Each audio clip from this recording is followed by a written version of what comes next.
اللہ الرحمن الرحیم وقد يحذف المبتدأ لقیام قرینۃ، یہیں سے پڑھنا ہے لفظیۃ او عقلیۃ جوازا اے حذفا جائزا لا واجبا، وقد یجب حذفه اذا قطع النعت بالرفع نحو الحمد للہ اہل الحمد اے هو اہل الحمد، وانما وجب حذفه ليعلم انه كان في الاصل صفة فقطع لقصد المدح او الذم او غیر ذلك فلو ظهر المبتدأ لم يتبين ذلك، ويجب حذفه ايضا عند من قال في نعم الرجل زيد ان تقديره هو زيد، كقول المستهل اي المبتدأ المحذوف جوازا مثل المبتدأ المحذوف في مقول المستهل المبصر للهلال الرافع صوته عند إبصاره الهلال والله أي هذا الهلال والله بالقرينة الحالية، وليس من باب حذف الخبر بتقدير الهلال هذا، لأن مقصود المستهل تعيين الشيء بالإشارة والحكم عليه بالهلالية ليتوجه إليه الناظرون ويروه كما يراه، وإنما أتي بالقسم جريا على عادة المستهلين غالبا، ولئلا يتوهم نسب الهلال عند الوقف، وقد يحذف الخبر جوازا أي حذفا جائزا لقيام قرينة من غير إقامة شيء مقامه، مثل الخبر المحذوف جوازا في قولك خرجت فإذا السبع، فإن تقديره على المذهب الصحيح كما نص عليه صاحب اللباب خرجت فإذا السبع واقف على أن يكون إذا ظرف زمان للخبر المحذوف من غير ساد مسده أي ففي وقت خروج السبع واقف۔ یہاں تک دیکھیے، چونکہ مبتدا اور خبر کا بیان چل رہا ہے تو مبتدا اور خبر کے کچھ احکام بیان کیے جا رہے ہیں حذف کے تعلق سے، اور کہتے ہیں کہ مبتدا کو کبھی کبھی قرینہ پائے جانے کے وقت حذف کر دیا جاتا ہے۔ کیا پائے جانے کے وقت؟ قرینہ، یعنی ایسی چیز جو بغیر ذکر کے بھی اس کے حذف پر دلالت کر دے، وہ چیز موجود نہ ہو، حالت ایسی ہو کہ جس سے آپ خود سمجھ جائے کہ یہاں پر یہ چیز موجود ہے، یہ چیز قرینہ ہے، جس سے مبتدا کو حذف کر دیا جاتا ہے۔ اچھا، قرینہ دو طریقے کا ہوتا ہے، قرینہ لفظیہ، جیسے مثال کے طور پر مشترک لفظ ہے، اس کے چند معنی ہوتے ہیں، ان میں سے کسی ایک معنی کو آپ قرینہ لفظیہ سے متعین کر لیتے ہو، یعنی مثال کے طور پر لفظ عین کا معنی ہوتا ہے چشمہ، لفظ عین کا معنی ہوتا ہے سونا، لفظ عین کا معنی ہوتا ہے آنکھ، ٹھیک ہے؟ تو اس طرح سے کئی اس کے معنی ہوتے ہیں، لیکن اگر آپ جو ہے اس طرح کا ہو جرت العیون،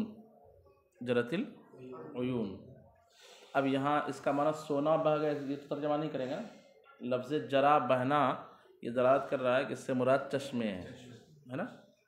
لفظ جرا بہنا جو ہے یہ قرینہ ہے اس بات پر کہ عین کے چند معنی میں سے کون سا معنی مراد لیا جائے، یہ قرینہ لفظیہ ہے، یہ قرینہ کون سا ہے؟ قرینہ لفظیہ۔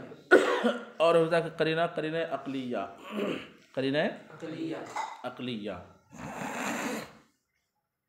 کہ بندہ جو ہے عقل سے، وہاں الفاظ اس طرح کچھ رہتے نہیں ہیں لیکن عقل سے سمجھ جاتا ہے کہ یہاں پر یہ معنی لیا جائے گا، وہ معنی لیا جائے گا عقلی طور پر، ٹھیک ہے؟ اس طرح سے تو مبتدا کو قرینہ لفظیہ یا قرینہ عقلیہ، یعنی لفظ میں کوئی قرینہ موجود نہ ہو، صرف آپ سمجھیں آگے پیچھے کی عبارت سے، اس کو قرینہ عقلیہ کہا جائے گا۔ تو قرینہ چاہے لفظیہ ہو یا عقلیہ ہو، ان دونوں میں سے کسی ایک کے پائے جانے کے وقت مبتدا کو حذف کرنا جائز ہوگا، واجب نہیں ہوگا۔ کیا ہوگا؟ جائز۔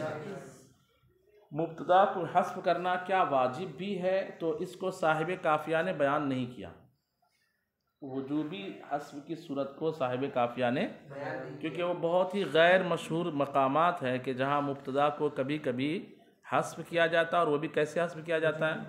وجوبی طور پر، یعنی حذف کرنا وہاں پہ ضروری ہوتا ہے۔ بات سمجھ میں آ رہی؟ قرینہ پائے جانے کے وقت مبتدا کا حذف کرنا جوازی ہوتا ہے۔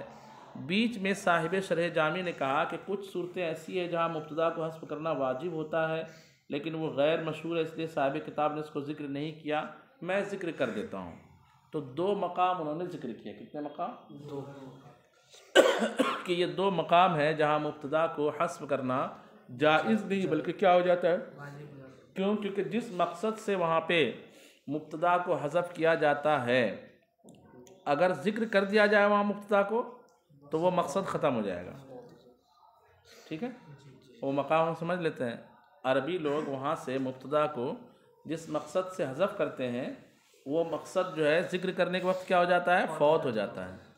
اچھا، جائز کا جہاں بولیں گے جائز ہے تو وہاں آپ حذف کر بھی سکتے ہو اور حذف نہیں بھی کر سکتے ہو، جائز ہے۔ ممکن ہے کہ اس کے خلاف بھی کریں آپ، لیکن جہاں کہیں گے حذف واجب ہے تو وہاں اس کا خلاف کرنا درست نہیں ہوگا، یعنی حذف ہی کرنا پڑے گا آپ کو۔ تو کہاں اور کون سے 2 مقام ہے جہاں مبتدا کو حذف کرنا واجب ہے؟ تو پہلا مقام اس طریقے سے بتایا کہ عربی لوگ کبھی کبھی کیا کرتے ہیں کہ ایک لفظ جو بطور صفت واقع ہو، کیا واقع ہو؟ کسی موصوف کی صفت واقع ہو، تو کسی خاص مقصد کے تحت اس کو صفت سے ہٹا کر کے اس کو خبر بنا دیتے ہیں۔ کیا بنا دیتے ہیں؟ خبر بنا دیتے ہیں، اور اس کے مبتدا کو حذف کر دیتے ہیں۔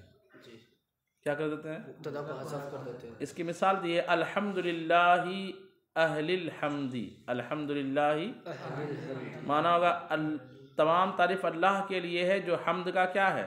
اہل ہے۔ حمد کے مستحق اللہ کے لیے حمد ہے، یہ معنی ہوگا۔ ایک عبارت پہلے یہ سمجھ لیجیے، الحمدللہ اہل الحمدی۔ الحمدللہ تو اس میں جلالت موصوف ہے، اور اہلی مضاف اور الحمدی مضاف الیہ مل کر کے اس کی صفت۔ نہیں سمجھے بات کو؟ الحمد مبتدا، اس مبتدا کی بات نہیں چل رہی ہے۔ الحمد مبتدا لام حرف جار، للہ میں لام حرف جار، اور اس میں جلالت موصوف، ابھی مجرور نہیں، اس میں جلالت موصوف۔ پھر آگے اہل الحمد جو ہے نا، آپ میں کتاب کی کیوں دیکھ رہے ہیں؟ آپ نہیں سمجھ میں بات آتی اس لیے بندہ ادھر ادھر دیکھتے رہتا ہے۔ اس میں جلالت جو للہ میں ہے وہ موصوف ہے، اور آگے اہل الحمد ہے نا، اہل الحمد، تو اس کی ترکیب ہے اہل مضاف الحمدی مضاف مضاف الیہ مل کر صفت کس کی؟ اس میں جلالت موصوف کی، پھر موصوف صفت سے مل کر کے مجرور ہو جائے گا لام حرف جار کا، لام حرف جار مجرور سے مل کر کے ظرف مستقبل ہو جائے گا ثابتن کا، پھر وہ جملہ خبریہ۔ یہ جو الحمدللہ اور آگے اہل الحمدی، یہ صفت ہے نا اہل الحمدی، اہلی حالت جر میں، کس حالت میں ہے؟ حالت جر میں۔ جو اعراب موصوف کا ہوتا ہے وہ اعراب کس کا ہوتا ہے؟ تو اس کو جر سے، اس کا جر ختم کر دیا گیا، اور اہل الحمد کے بجائے اس کو کہہ دیا گیا اہل الحمد۔ کہ اصل عبارت کیوں تھی؟ الحمدللہ ہوا اہل الحمد، الحمدللہ مانا ہوگا اللہ کے لیے تعریف ہے، وہی اہل کا کیا، حمد کا کیا ہے؟ مستحق، وہی حمد کا مستحق ہے۔ اور پہلے معنی ہو رہا تھا حمد کے مستحق اللہ کے لیے حمد ہے، پہلے یہ معنی ہو رہا تھا حمد کے مستحق اللہ کے لیے کیا ہے؟ اور اگر اس کو صفت سے خبر بنا دے، صفت سے عدول کر کے کیا بنا دے، تو معنی ہوگا اللہ کے لیے حمد ہے، وہی حمد کا کیا ہے؟ تو یہ صفت کو ختم کر کے اس کو خبر بنا دیا جاتا ہے، اور اس کے مبتدا کو کیا کر دیا جاتا ہے؟ حذف کر دیا جاتا ہے۔ اور یہ حذف کرنا کیا ہو جاتا ہے؟ واجب اس لیے ہوتا ہے تاکہ اس بات پر دلالت ہو جائے کہ یہاں پر جو یہ آگے خبر ہے نا، یہ اصل میں خبر نہیں تھی بلکہ صفت کے طور پر تھی۔ کس طور پر تھی؟ اگر ہوا کو لا دیں گے تب تو ظاہر ہو جائے گا کہ یہ مبتدا خبر الگ سے ہی ہے عبارت۔ تو اس مقصد کو حاصل کرنے کے لیے کہ یہ لفظ اہل جو بطور خبر واقع ہے، یہ اصل میں خبر نہیں ہے، وہاں سے مبتدا کو کیا کر دیتے ہیں؟ ہٹا دیتے ہیں۔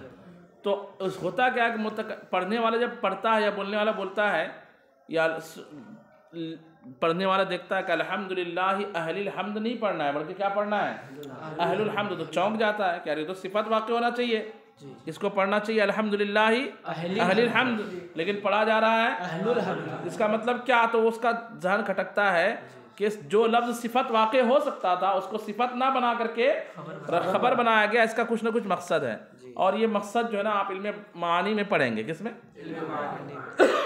کبھی مدح کے لیے ہوتا ہے، کبھی ذم کے لیے ہوتا ہے، کبھی تخصیص کے لیے بھی ہوتا ہے۔ کس کے لیے ہوتا ہے؟ تخصیص۔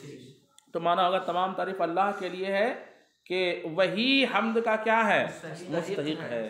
تو آگے والا جو اہل الحمد ہے وہ دلیل بن جائے گی پہلے والے جملے کے لیے، کیا بن جائے گی؟ تو ایک مقام وہاں ہے، وہ ہے یہ ہے جہاں مبتدا کو حذف واجب ہے۔ دوسرا مقام کیا ہے؟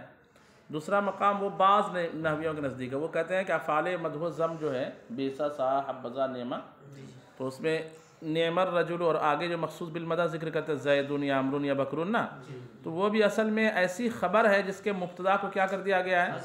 حذف کر دیا۔ وہ اصل میں ہے نعم الرجل ہوا زید، نعم الرجل ہوا زید۔ یاد ترجمہ دیکھ لیجیے، کچھ کام ہے۔ وقت یحذف المبتدا لقیام قرینۃ لفظیۃ اور عقلیۃ، اور کبھی مبتدا کو حذف کیا جاتا ہے قرینہ پائے جانے کے وقت، چاہے قرینہ لفظی ہو یا عقلی، جوازن جوازی طور پر۔ جوازن مفعول مطلق ہے، اس لیے کہتے ہیں حذفاً جائزاً، لا واجباً واجب نہیں۔ وقد یجب حذفہ، اور کبھی اس کا حذف واجب ہوتا ہے اذا قطع النعت بالرفع، جبکہ صفت کو رفع سے کے ذریعے ختم کر دیا جائے، صفت ہونے کو ختم کر دیا جائے۔ کس کے ذریعے سے؟ جیسے نحو الحمدللہ اہل الحمد کے بجائے کیا کہا جائے؟ اہل الحمد، اے ہوا اہل الحمد۔ وَإِنَّمَا وَجَبَ حذفہ، اور اس کا حذف اس لیے واجب ہوا لِيُعْلَمَ أَنَّهُ كَانَ فِي الْأَصْلِ صِفَةً، تاکہ پتہ چل جائے کہ یہ خبر اصل میں کیا تھی؟ صفت تھی۔ فَقُطِعَ لِقَصْدِ الْمَدْحِ أَوِ الذَّمِّ أَوْ غَيْرِ ذَلِكَ، تو اس صفت کو ختم کر دیا گیا مدح کے مقصد کے لیے یا برائی کے مقصد کے لیے یا اس کے علاوہ اور دوسرے مقصد کے لیے۔ فَلَوْ ظَهَرَ الْمُبْتَدَأُ لَمْ يَتَبَيَّنْ ذَلِكَ، اگر مبتدا کو یہاں پہ ظاہر کر دیا جائے تو یہ بات ظاہر نہیں ہوگی، لم يتبين ذلك، یہ بات واضح نہیں ہو پائے گی۔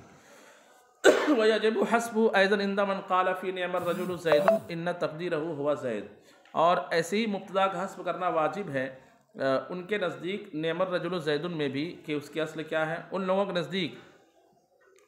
وَيَجِبُ حَذْفُهُ أَيْضًا عِنْدَ مَنْ قَالَ فِي نِعْمَ الرَّجُلُ زَيْدٌ إِنَّ تَقْدِيرَهُ هُوَ زَيْد، ایسے ہی مبتدا کا حذف کرنا واجب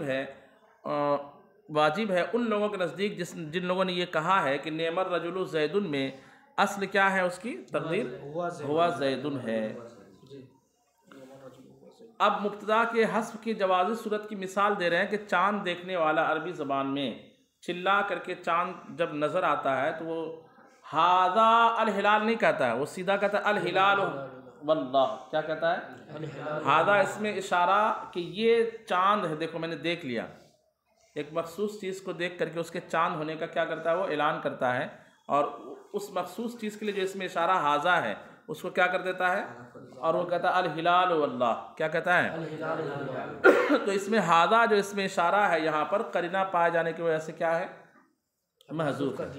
قرینہ لفظی عقلیہ یہاں پر ہے کہ وہ کسی نہ کسی چیز کو دیکھ کر کے اسی کی طرف کیا جو ہے کیا کر رہا ہے؟ اشارہ کرتے ہوئے اس پر چاند ہونے کا کیا لگا رہا ہے؟ حکم لگا رہا ہے۔ تو ھذا الہلال، ھذا الہلال، ھذا اس میں اشارہ مبتدا ہے اور الہلال اس کی کیا ہے؟ خبر ہے۔ اس کی تفصیل انشاءاللہ کل پڑھتے، کچھ کام دیکھ لیں۔